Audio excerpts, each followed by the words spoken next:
So I just want to summarize. The thing on Joe's bucket list is he wants to go to Antarctica to be met by a man wearing a wolf suit.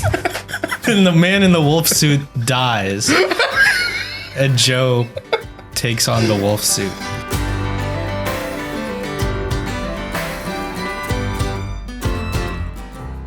Welcome back to the TopHouse podcast. We are TopHouse, and this is the podcast that we record. That's right, Joe. That's right, Joe. Yeah, that's right, guys. What are we talking about today, Andy? Well, this is episode 7 of our podcast. That's right, Joe. This is... Well, today we have travel on the mind because TopHouse, the band, recently got back from a tour in Europe. The first time. Wow. Yeah. And that's pretty neat. They sure did. The reason I say TopHouse and not we is because I was not on the traveling squad for this particular tour. And I haven't had a chance to really debrief everyone and see how it went. Don't take my briefs off without consent. That's right. That's right, Joe. Oh my gosh. So anyways, the band went to Glasgow, London, Wrexham, Dublin, Cologne in Germany, and Amsterdam in Jesse. Wait, no, sorry, I said that wrong. In Amsterdam, period. Jesse, in a previous episode, you were doing your French Duolingo during the filming. Oh. Did that come in handy at all in Europe? Let's jump right into the questions. What moment stood out to you the most from this trip and why? Wow, that's... I suppose the part when we were in Europe stood out to me. Do you include the UK when you say Europe? That's a loaded statement. Wow. You know, I actually felt like... trying to get political. I felt nervous in the UK when I said, yeah, this is our first European tour, because then I thought someone would say, you're in the UK. I don't know. You didn't get the vibe that they don't consider themselves not European? I don't know if I had that conversation with anyone. So when I think live in London, I mentioned like something about we had no idea if we would have any fans in Europe. And then afterwards I talked to somebody and they were like, yeah, you said that. And we were like, we're in the UK. I was like, whatever. So there you have it. There. That answers a question I've always had. Yeah. Wow. I think that's the coolest part about going over there is you get to answer a lot of questions that you don't even really know you had. That's real. Like, how do you feel about eggs? And then they're like, we don't eat eggs here. Wait, I heard that That's they don't not true. put eggs in the fridge out there. Is that true? Yeah, you go that's through true. a grocery Mhm. store and there's like a little 6-pack of eggs just next to like boxed goods. That's in an really aisle. interesting. Yeah. Or the thing that got me, and it's like, I've been to Europe and the UK before, so I knew this already, but it always takes some readjusting, is the coffee culture. Oh yeah. They're great at espresso, but there's there's virtually no drip coffee. It's like very specialized. You have to go Really? through. Yeah. So you wake up in the morning at the hotel and you go down to get some coffee, and instead of getting drip coffee, someone makes you an Americano. Interesting. And it's, that's great, but it was when you was want an strange. Americano, It's great when you want an Americano, but not great when you want American coffee. It's that's an interesting, just little thing. Yeah. That is interesting. I didn't know that. Mm-hmm. Wow. William, did you have any thoughts on that? About like differences between Europe and here. I'll take the most generic one, but it is really nice. You can take trains like everywhere. In fact, we lost our van at one point. Oh no. Oh, I knew that, but for dramatic effect. Oh no. And then there was a train, and it's like a van except much longer, and there's other people on it, and also it can only go to specified areas. But the specified areas the train went to are the same areas that we needed to go to, Which is very convenient. Yeah. I felt like train culture was I ended up sitting next to different people on different trains. Crazy idea. But then I ended up chatting with both of those people, and I was like, they're both English. And I remember thinking, man, you could probably just make a whole podcast called Chatting with the English on English Trains. Because the first gal I spoke with was this older lady, and she was just like, I'm a socialist, and then told me her feelings about like Trump and then America. And that's one thing in Europe is everybody tells you their opinion of Trump. You don't even ask for it. They're just like, American, oh yeah, tariffs. And you're like, cool. But and then I met another guy that used to work on trains. Like he was the train manager, what he called it. And he would be like, yeah, this line has exactly this, like 1,262 miles. I had to know this when I was on this train. And then he just showed me this video of him walking through a food market in London that was like 11 minutes long. I thought he was just showing me one thing.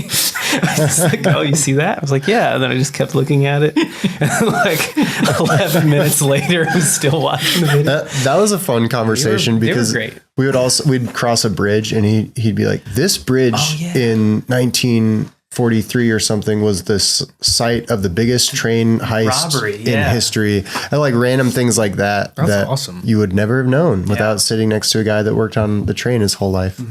It's fascinating. And then he told me he was going to retire and then travel to India, Pakistan, and a bunch of other countries, and then end up in Tanzania and just live in Tanzania. Oh, wow. And it's just so interesting. If you're listening to this podcast, Iqbal, we're still going to come visit you in Tanzania someday. Shout out to Iqbal. Let's see. Ooh, here's a good question. Which city had the most unexpected vibe? Probably Glasgow. Say more. In Glasgow, there's this statue of a man on a horse. And the people of Glasgow have placed a traffic cone over the head of this statue. Oh. And I guess apparently some politicians, like more around London, thought it was like, a disrespectful thing. And people have come by and tried to take it off. But then like hours later, a cone mysteriously appears on it. And it's such a thing. It kind of seems to signify the like spirit of Glasgow. It's such a thing that they have like just merch basically that they sell. It's just a traffic cone. Did you go see the statue while you were there? Emma saw it. Okay. I didn't see it either. But I saw pictures of it all over Glasgow, not actually the thing itself. So I thought that was cool. I agree because that Glasgow is the most like cracked out. Like I didn't exactly say that, but well, like just like the difference between like somewhere like Glasgow, I don't know exactly what I was expecting in Scotland, but I wasn't expecting a city that was like very long and winding, but very narrow. Like it just kind of felt like the city that should have been a lot smaller, but it wasn't. It just kind of kept going, and there were all these buildings. I'll throw a second place award out to where were we in Wales? Wrexham. Mm-hmm. I was going to say Wrexham. That was interesting. No, it's it's not every day that you just like are at a music festival and then you notice that the cathedral in the center of town is one of the venues. You wander towards it and just like this nice couple's like, hey, where are you from? And then you just end up in this like in a cemetery surrounded by like millennia old dead people. But like talking to like this nice couple, and they grew up there their whole life, and then you wander into the cathedral, and there's like people singing Welsh, and like they've got like a drum and a guitar, and it just reverberates through the whole. It's not every day. It's not every day. It's not every day. It's cool that they have all the languages like kind of coming back, at least in a formal way, like all the signs. I think it's both in Ireland and in Wales. Where there'll be in Ireland, they have Irish like in the airport and sometimes around town. And then Wales also had Welsh running around. The Welsh is fun because I think they have like a letter or sound. I think 2 L's is in Welsh. And so I was trying to like see if I could figure out where does it fit in? Yeah. Wait, so it's like a comma, not a llama. I think it's for when you're upset or angry, specifically like a dog or you just go a dog. That's such an interesting sound. Yeah. Can you make it? Try it out, Andy. No, I can't do it. I literally can't do it. Oh, there you go. Try it, William. It's like a hiss. Nope. It's sort of Voldemort-y. I don't know. It's like It's less Nailed it. guttural and I don't know. It's more like front of the here. It's better. You're more like a cat hissing, but you're getting there. That's kind of the vibe I give from the sound. It's like you pet a cat, but it's like upset that you pet it, so it like turns around and goes. More like if you were petting a cat, but you're like 7 years old, and you're like, soft kitty, super soft kitty. That's how I think of it. So how you talked at 7? It's probably how most 7. Yeah, I still talk that way now. I'm 31 years old. Wow. My cat talks to me like that. How old's your cat? 31. 31. Old cat. Your cat speaks Welsh.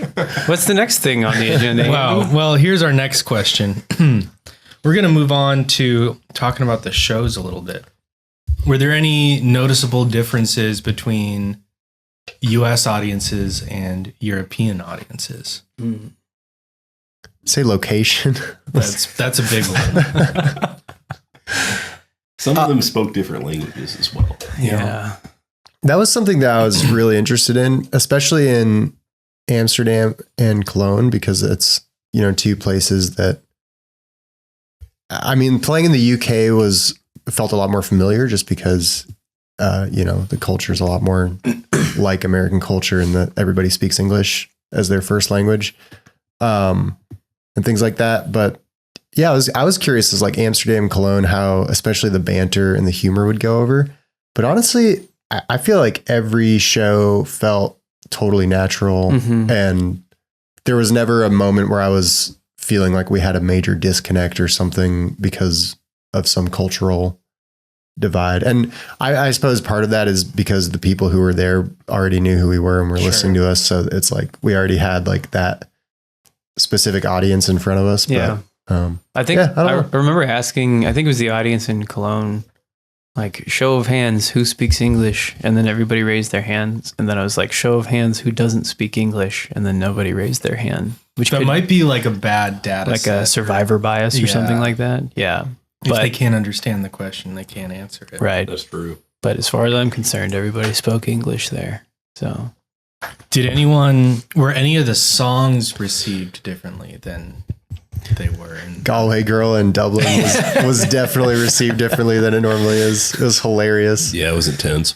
It was funny because I think everybody thought we were joking. I don't know if anyone thought we were actually going to play the song. I started singing it and everybody's like, oh, ha, ha, ha. And then I kept singing it and then everyone sort of was like, oh, okay. And then they just sang along, but they sang along in this ironic way, but it was so fun. Like everybody like just belted it out with us the whole time. And it was amazing. Or at least that's what I picked up from it. I don't know if you guys perceive that in a different way, but I just remember asking a bunch of people, like, is this something that you're allowed to play in Ireland? Especially as an American band. And everybody was pretty warm. They were saying, yeah, you can play this, maybe just not in Dublin or in Galway. If you do in Galway, it'll probably be like Deep Sigh, Here We Go Again. It'd be like Wagon Wheel in Nashville. Wagon. Or yeah, with nobody wheels. wants to hear that. Yeah, bring the wagons. Like, oh, the other Irish tunes. Song again. Like we played Congress Reel and Irish Rover during that set as well. And I think that's some of the most fun I've ever had in my life was playing those two songs in that Irish bar because the crowd was just nuts. It was so much fun. London was maybe like the loudest show like that I remember playing at. They were just yelling their little faces off. It was amazing. Yeah. No, I stepped out in front of the stage to do my Congress Reel solo, and everyone was yelling so loud I couldn't hear the violin. So hopefully that sounded. You're just okay. guessing. Yeah, that was great. That was great. Was there anything in America you were super excited to do when you got back? Or anything you missed? A drip coffee. Real. It's funny because like I feel like some of the things I missed in Europe are the same things I miss in Nashville. Like I miss hiking. Although I don't even You miss hiking in Nashville? Well, no, I mean I guess I'm getting at is like the things that I feel like European culture doesn't have that American culture does have, I like associate with Montana. Mm. Like, like being out in the middle of nowhere, hiking, like driving not in traffic. And that's definitely dependent on where you're at in Europe too, though. Yeah, that's true. Because I don't know, if you go into Scotland, I feel like everybody there hikes.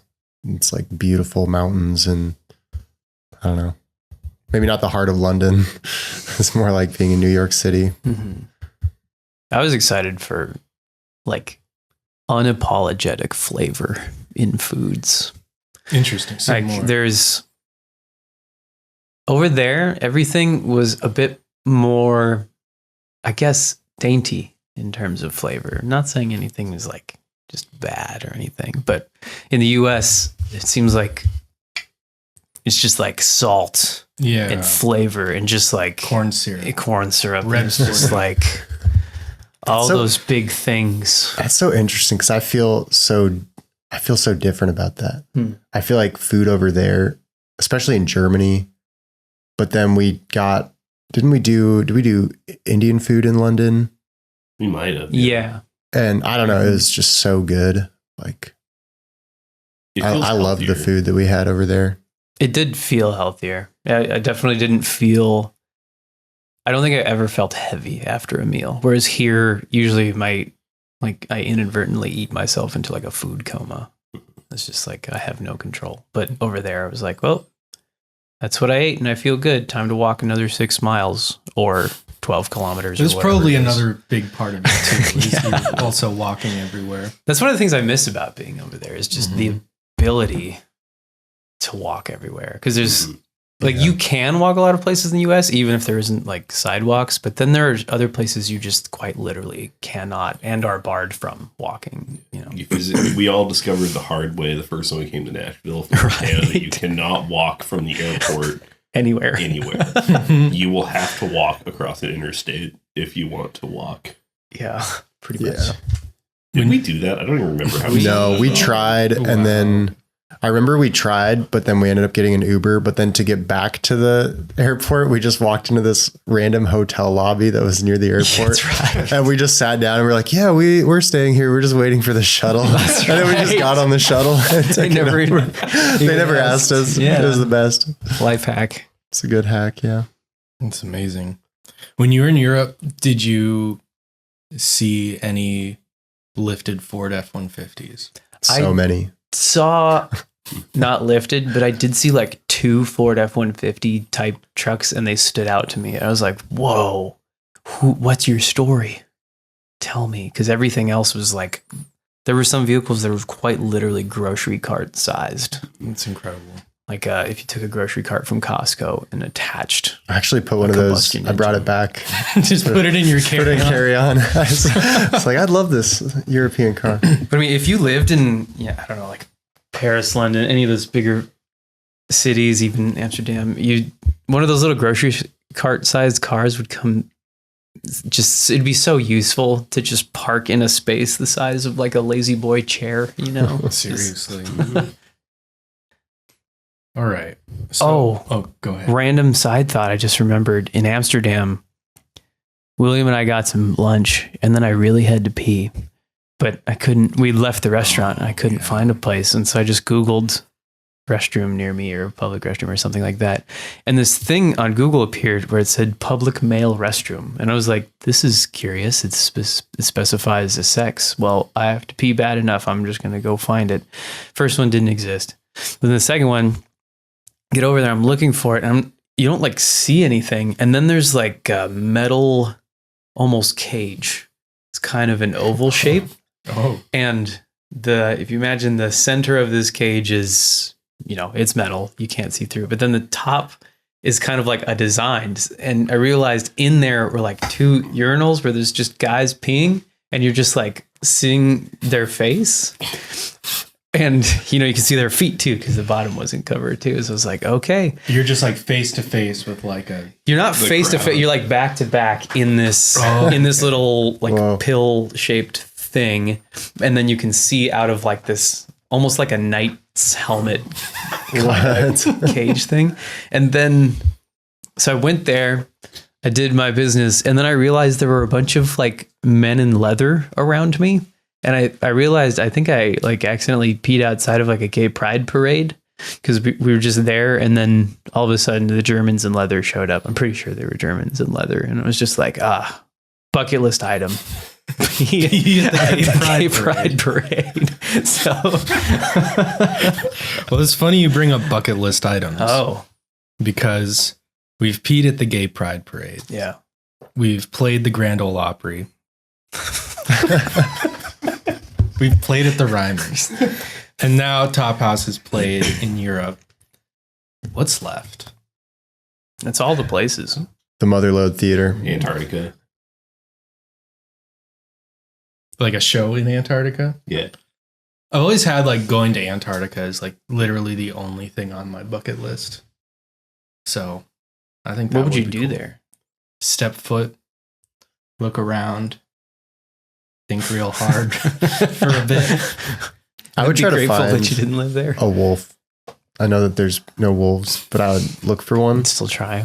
because I think that having a wolf in it, I feel like if you found a wolf in Antarctica, it would not kill you. It would come up to you and take you to its home and probably take care of you. Isn't there like a whole Liam Neeson movie about Yeah. It's all in the opposite of Antarctica. that? It's like That's You like that's one- what's left on my bucket Like, list, would Andy. it take you as like a pup? Would you like be snuggled up with like all the like baby wolves? No, Like, it'd be a lone- envelop it'd you be a and sit lone on you, wolf. Keep you warm. It would pass the lone wolf torch off to you because it would probably die soon because it's not going to eat you, but there's no food. So it would probably die, but then maybe you would turn into the wolf. Would you be taking care of the pups? There are no pups. Oh. It's just one wolf. And then when he dies, he passes on the wolf to you and then you become the wolf. And then do you have to go? And then You you have know, to a find place someone. on my bucket list. Wait, so it's a human? You're saying that you want a human to find you? But it's like, a crawl but it's across a human the that's ice? turned into a wolf. It's like, but not a werewolf. Yeah, no, Never like mind. Like they have a wolf costume. No, they're a wolf. It's a real wolf. But it's like they've transformed into the wolf. Maybe it's a wolf costume. Maybe you're right. But I like to think that you lose humanity when you turn into the wolf. So you become That makes fully a wolf. perfect sense. So I just want to summarize. The thing on Joe's bucket list is he wants to go to Antarctica to be met by a man wearing a wolf suit. And the man in the wolf suit dies. And Joe takes on the wolf suit. I mean,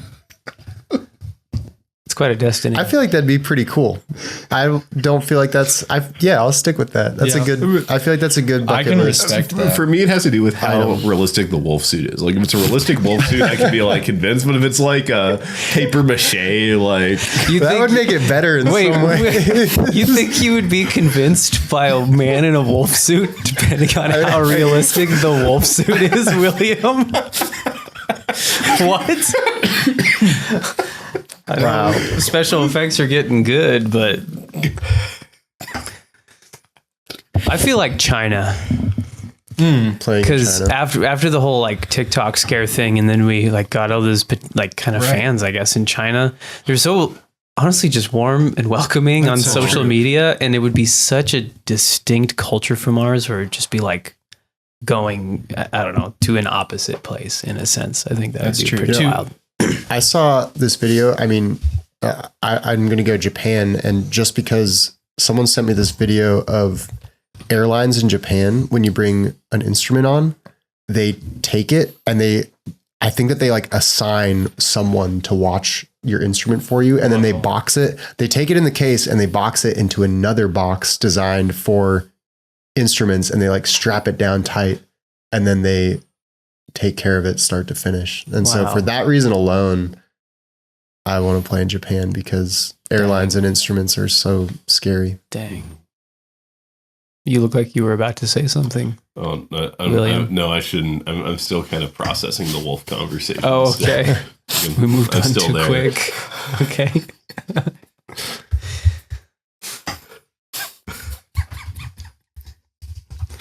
It's time to close out the episode with some folklore, Tell us more. Yes, Andy. where your favorite folk band, that's us, TopHouse, Hopefully. talks about some of our favorite lore.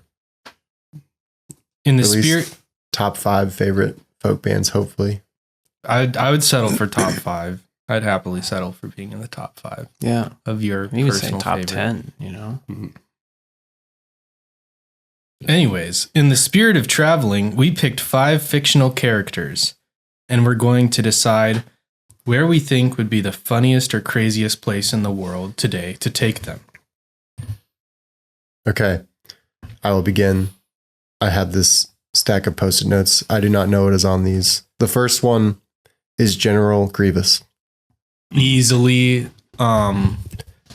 the Delta Sky Lounge at the Nashville airport. Wow. I'm just like imagining. I feel like if I could also time travel, I would take him to my 9th birthday party. Because we all had lightsabers. There's like a Star Wars theme, and then we could have all. I guess he probably would have killed all of us, but we could have tried to team up. Exactly. It's like he would have gone right. He would have gone right for it. You know, He's the dude with like 6 arms and 2 legs. I feel like I'd take him to a showing of Human Centipede. Just because I haven't seen it. And it just seems like the most appropriate person or thing to watch that with. Is that what it's called? Is that the name of the movie? It is. he's probably like he'd have to keep his 2 arms together because if you remember, they kind of separate. But he could. Hear me out. You could put him in a wolf suit. I knew you were going to say that. In Antarctica. Absolutely. That would be. That doesn't seem strange or weird to me, William. Put him somewhere strange or weird. Let's just put him at like let's just like let him like crouch under like those like giant circles of shirts at like Dillard's or Herberger's. You select a shirt, it's like that metal thing, and he could just be in one of those, kind of like creeping, just looking at you. That'd be cool. Does he say anything or react? He just breathe his robot breath through a wolf suit. Yeah, pretty much. That's good. Okay, next one. Dobby from Harry Potter. Oh, TJ Maxx. Look, Dobby, socks abound. Or do they sell socks at TJ Maxx? I wouldn't be surprised. Yeah. I love TJ Maxx. In Europe, it was called it? KJ Maxx with an extra X. Yeah, it's KJ Maxx Or something like that. We should have gone. What if it was something like totally different? That would have been awesome. They're like a flooring store. Could have happened. I don't know. Dobby. My 9th birthday party. General Grievous is there. I'm just going to put all these people in the same room. Does Dobby eat human food? Well, he's a house elf. Is that how that works? I would guess so, because aren't they the kitchen cooks. staff at Hogwarts? Oh, okay. So they probably do eat human food. Maybe I'd put Dobby in. This isn't actually Don't say a wolf suit. answering the question in the way that it's supposed to be answered, but I would put him on Mustafar during the Duel of the Fates. Is he still enslaved to the hanging around, Malfoys, or is he free? I don't know. At that point, he's maybe just watching. He's just kind of in the background. Belly dancing studio, small town. Go on. That's where I'd take him. Right. We understood that part. I mean, he'd learn to belly dance. Oh, is he not for your amusement? I thought he was teaching. Maybe like he owns a belly dance. No, okay, he's a student. Gotcha. I'm just thinking in terms of like the most impact that Dobby could have is if how he like teleports in and he like pops up in a poof of smoke. Imagine if he popped up in the middle of the O.J. Simpson trial, like that's being televised, and it's like the most watched event, and then Dobby shows up. It's good. I'm going to let that marinate for a second. Okay. Wait. Dobby kind of seems like if you made him human height, like gave him some glasses and a beard, he'd be like a perfect candidate for a Grateful Dead concert. Like not to play, but just like to be there. Definitely. And he'd be like, man, I've been listening to the Dead since what are the years in Harry Potter time? You'd be like, I followed their 76 run.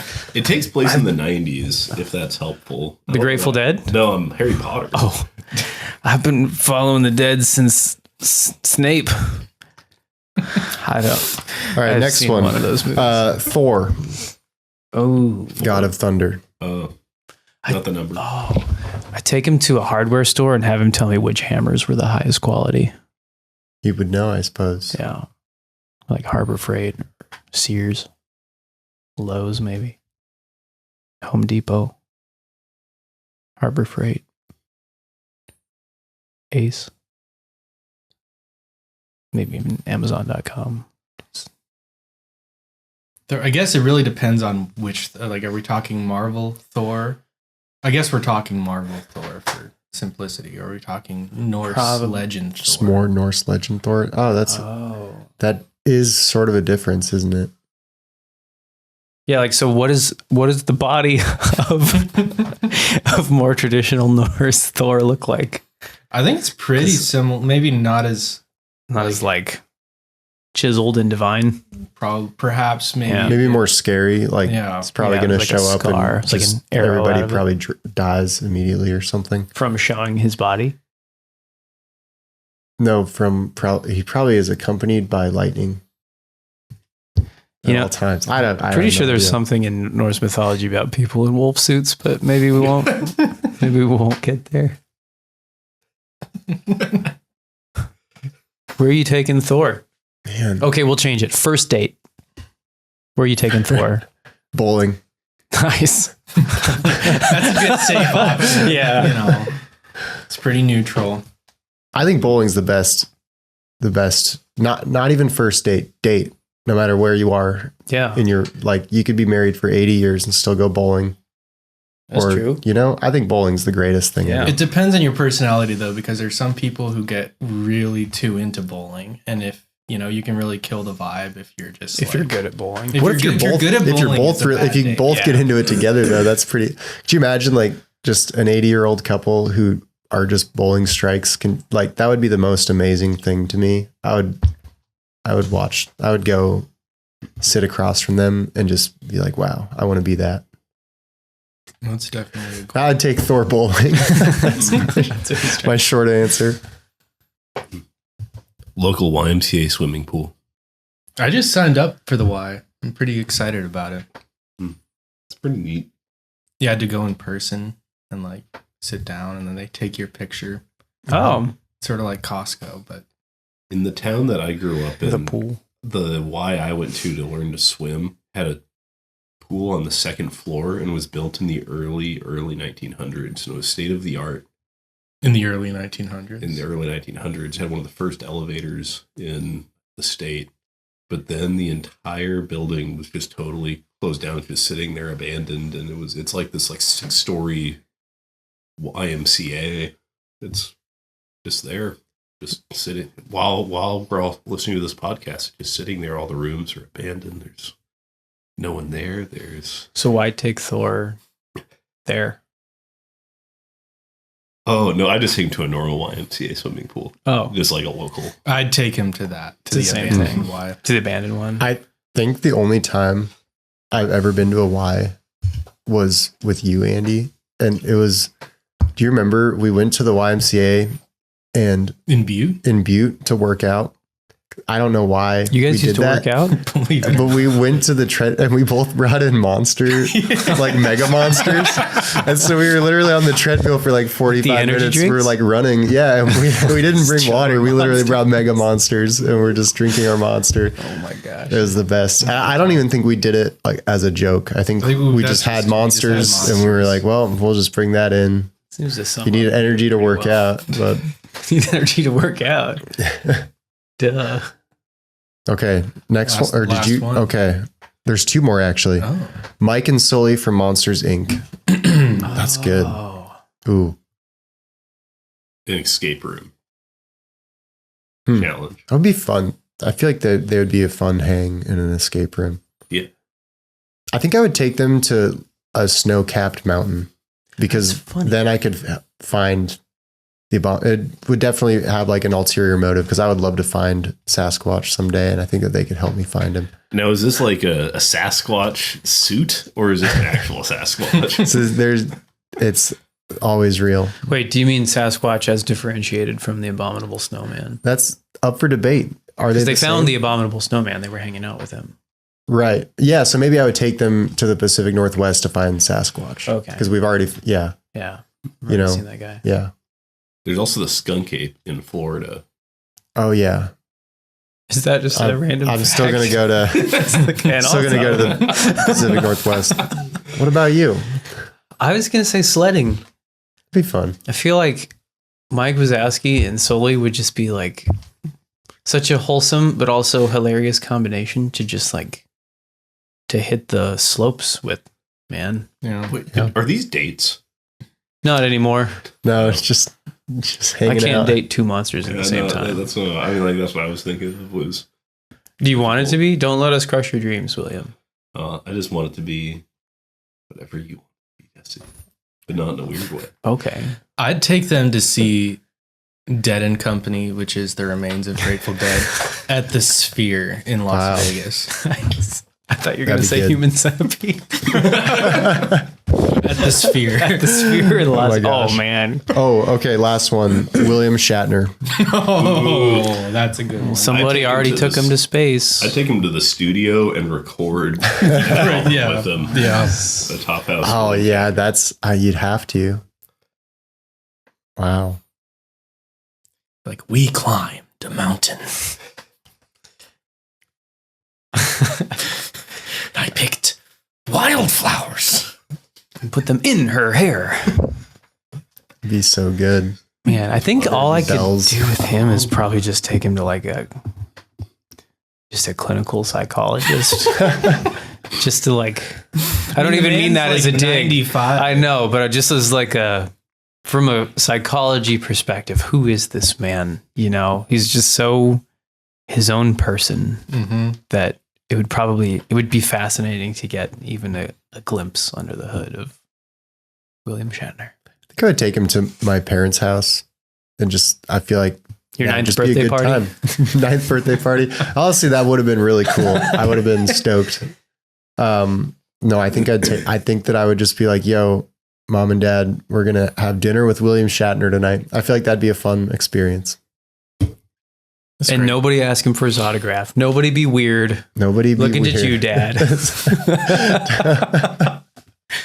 Put the poster down. That'd be my mom. She's the one that would ask. Yeah. Well, this is great, guys. I learned a lot about Europe. Wait, what would you do with William Shatner? Oh.